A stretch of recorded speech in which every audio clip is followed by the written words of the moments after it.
My name is Martha Farrell. I'm currently chair of Maharees Conservation Association, and I'm very happy to share our experience of adaptation issues in Maharees.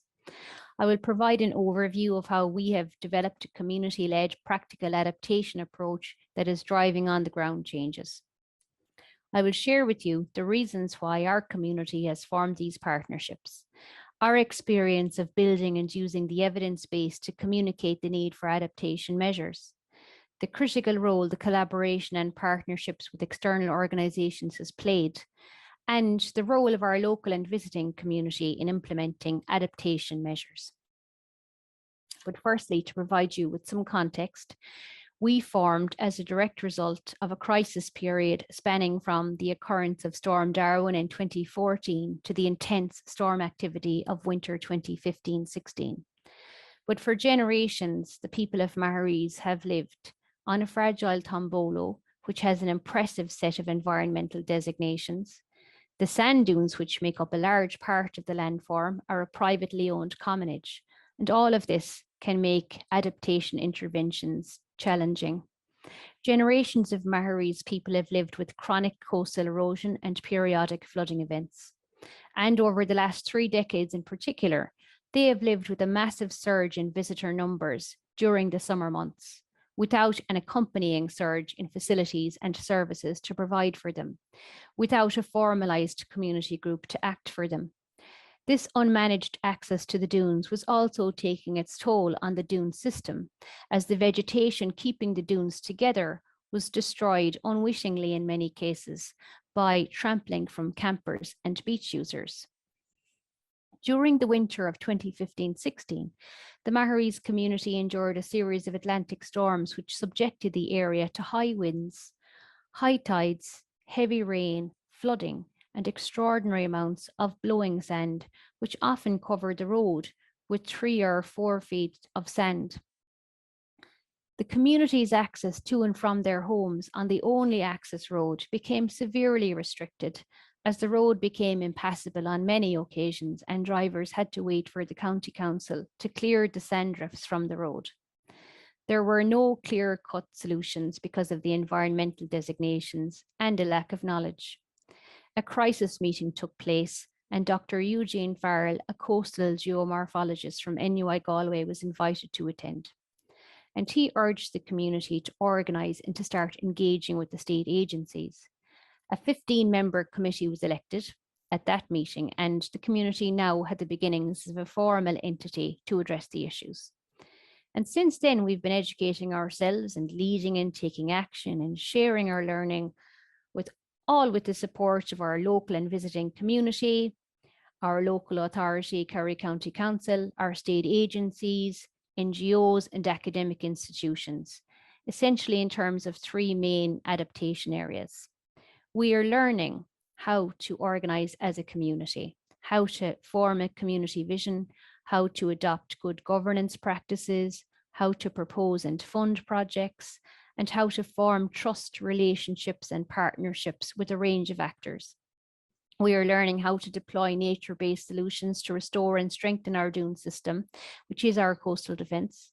And we are learning about and sharing our heritage with our community and our visitors through a range of experiences and events. And we are helping other communities in their adaptation work, and we are forming networks with them. Building evidence to support our project proposals has been critical to our success in dune management, visitor management, and dune awareness initiatives. We have used sediment transport pathway information provided by NUI Galway to support a sand trap fencing project proposal to the National Parks and Wildlife Service and our local authority. And this project is keeping the main access road clear of sand for our community. We used a Kerry County Council traffic counter, a Strava heat map, and our own drone survey to collect data on visitor behaviour at key beach access sites. And this provided the evidence which secured a new seasonal car park, additional policing, and much better traffic management during the busy summer season. And this in turn is making our dunes stronger. We surveyed 22 Irish coastal community groups in 2021 and identified common issues facing communities like ours. communities that are depending on increasingly degraded dune systems with environmental designations as a coastal defence. This work has led to collaborative dune awareness projects with the Climate Action Regional Office, Atlantic Seaboard North in Mayo, and NUI Galway, and NGOs like Clean Coasts and Leave No Trace. The applied research evidence base continues to be built. We have engaged with the study on building coastal and marine resilience in Ireland, which is part of an EPA research programme. We have assisted in the deployment of a Marine Institute Wave Buoy, which is helping researchers at NUI Galway and the Marine Institute to model the impacts of storms and rising seas. And we've engaged with the Flooding and Coastal Erosion Risk Management Study, or FCERM study, funded by Kerry County Council and the OPW. This sets out likely outcomes of various coastal management options and a schedule of works.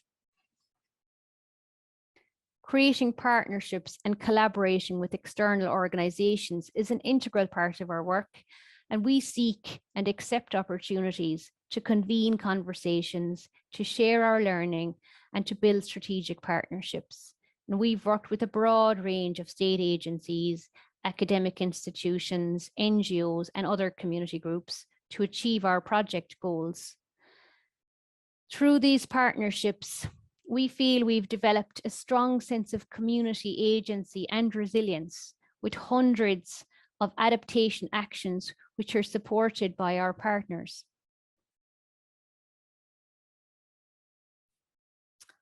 So as a community group, with this evidence, with these partners, we deliver on a broadening set of activities as our understanding of the issues broadens.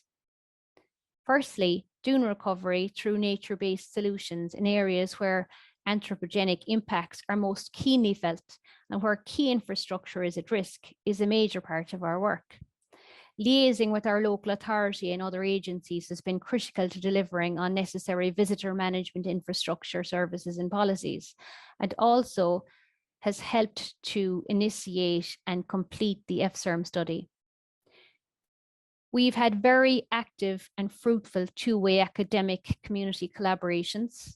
And in order to protect our dune regeneration work, we've had to roster community members to ask wild campers to move to official campsites. We organise large-scale beach cleans, and we've leveraged our relationships with wildlife experts, academics, and agencies to design and deliver natural heritage experiences, community education, and a self-guided digital tour of our Maharees Heritage Trail. And all the time, we've been sharing our learning and building relationships with other communities to improve dune awareness nationally with the help of the Climate Action Regional Office, Atlantic Seaboard North, Clean Coasts, Leave No Trace, and NUI Galway through educational signs, short films, and media work. Some of the actions we're most proud of have resulted in outcomes we are most heartened by. Here's an example of the results of our nature-based solutions and the dune recovery achieved where the road is at particular risk from hazards like flooding and sand deposition. This is Maharees Cut. The March 2016 image shows the impacts on the dune from decades of unregulated access and camping. Fencing, straw bales, and marram planting were used here to control access and encourage the growth of stabilizing vegetation. And when you compare the 2016 picture with that of the August 2020 version, you can see that significant dune recovery has been achieved. Our biodiversity materials, experiences, and regenerative tourism events are creating a respect for our area and for our work. And we have worked with local historians and with our partners in the BSc in Wildlife Biology program at MTU Kerry to create bespoke materials detailing our unique biodiversity and cultural heritage. So we've 5 key takeaways from our adaptation journey so far. Firstly, there is a steep learning curve for a community in understanding sand dunes as a natural coastal system and the impact humans can have on them. To understand environmental designations, the role and setup of local government and agencies, who is who within those agencies, and what can they do to help us? How to formalize as a community group with good governance principles and practice, to accessing funding, understanding how to communicate, and much more. Secondly, simple dune management nature-based solutions are working, and the applied research on effective coastal resilience is forming. Thirdly, community agency in climate adaptation generates purpose, commitment, camaraderie, social cohesion, unleashing of skill sets, volunteerism, and teamwork. It creates community. Changes in community and visitor behavior can happen with information, ongoing communication, education, and occasional enforcement. And finally, there are limits to standalone community efforts working one by one with agencies. These efforts can be magnified with greater cross-community and cross-agency collaboration. So I'd like to thank you and the Telex team for engaging with us, and we invite you to drop us an email if you'd like more information on our project. Thank you.